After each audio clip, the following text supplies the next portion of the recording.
પરેશભાઈ, હવામાન વિભાગ અને તમામ હવામાન નિષ્ણાંતોએ આગાહી કરી રહ્યા હતા કે ગુજરાતની અંદર માવઠું આવવાનું છે.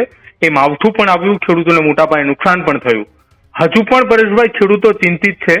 શું કઈ આગાહી છે આગામી સમયમાં, આગામી 2-4 દિવસ, એકાદ અઠવાડિયા દરમિયાન, કે કેવી સ્થિતિ ગુજરાતની ખાસ રહેવાની છે હવામાનને લઈને?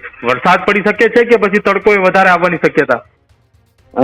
ચોક્કસથી જોવા જઈએ તો આમ તો આપણે મે મહિનાના પ્રથમ અઠવાડિયાની અંદર ભારેથી અતિભારે માવઠું થયું, જેમાં જે સાયક્લોનિક સર્ક્યુલેશનની અસર હતી એ સાયક્લોનિક સર્ક્યુલેશન અત્યારે ગુજરાતથી ઘણું બધું આગળ નીકળી ચૂક્યું છે. અને અત્યારે જે પાછળની લેયરો હોય છે, એના જે આઉટર ક્લાઉડ હોય છે, જેને કારણે રાજ્યના અમુક વિસ્તારોની અંદર વાદળછાયું વાતાવરણ અને છે. પણ હવે આ જે વાદળછાયું વાતાવરણ છે એ પણ આવતીકાલે એટલે કે 13 મે 2025 થી ચોખ્ખું થઈ જશે, વાદળો હટી જશે અને વાતાવરણ રાબેતા મુજબ આપણું જોવા મળશે. તેમાં ખાસ કરીને હવે ધીમે ધીમે જે મે મહિનાની અંદર જે તાપમાન હોય છે એ મુજબનું ઊંચું તાપમાન હવે જોવા મળે તેવી સંભાવનાઓ છે. તેમાં 15 તારીખથી અમારું અનુમાન છે ત્યાં સુધી તાપમાન ફરીથી 40 ડિગ્રીને પાર કરે તેવું પણ લાગી રહ્યું છે.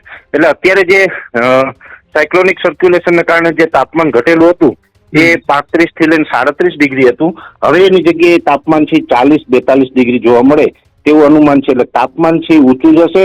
તેમાં ખાસ કરીને 15 થી 20 મે 2025 દરમિયાન 40+ તાપમાન જોવા મળે. પણ સાથે સાથે મહત્વની વાત એ પણ છે કે જે બીજા સેશનની અંદર એટલે કે 11 થી લઈને 20 તારીખ સુધીનું જે સેશન હોય છે મે મહિનાનું, એ દરમિયાન પવનની ઝડપ છે નોર્મલ રહેવી જોઈએ. એટલે કે 12 થી લઈને 14 કિલોમીટર પ્રતિ કલાકની હોવી જોઈએ. પણ પવનની સ્પીડમાં પણ વધારો થવાનો છે. પવન હવે 15 તારીખથી પવનની ઝડપમાં વધારો થશે એટલે એવરેજ પવનની ઝડપ છે 25 થી લઈને 30 કિલોમીટર અને એના ગસ્ટિંગ હોય છે 30 થી લઈને 35 કિલોમીટર પ્રતિ કલાકની ઝડપે જોવા મળે તેવું અનુમાન છે. કે હમણાં વરસાદ કે માવઠાની શક્યતાઓ 20 તારીખ સુધી રહેલી નથી. વાતાવરણ ચોખ્ખું રહેશે, તાપમાન ઊંચું જશે અને પવનની ઝડપમાં વધારો થાય તેવી શક્યતાઓ દેખાઈ રહી છે.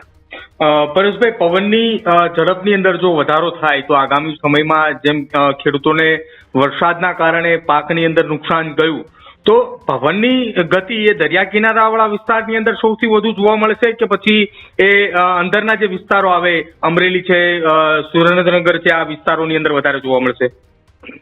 ઓલ ઓવર આમ તો ગુજરાતના લગભગ 60% વિસ્તારોની અંદર પવનની ઝડપ વધારે જોવા મળશે, જેમાં સૌરાષ્ટ્રના તમામ જિલ્લાઓ આવી જશે. ભાવનગર, બોટાદ, અમરેલી, ગીર સોમનાથ હોય, પોરબંદર, દ્વારકાના ભાગો હોય, સુરેન્દ્રનગર, મોરબીના ભાગો હોય, એટલે ઓલ ઓવર ગુજરાતના તમામ જિલ્લાઓની અંદર પવનની ઝડપ વધારે જોવા મળશે. એ રીતે કચ્છ જિલ્લાની અંદર પણ ઓલ ઓવર કચ્છના તમામ તાલુકાઓની અંદર પવનની ઝડપ વધશે.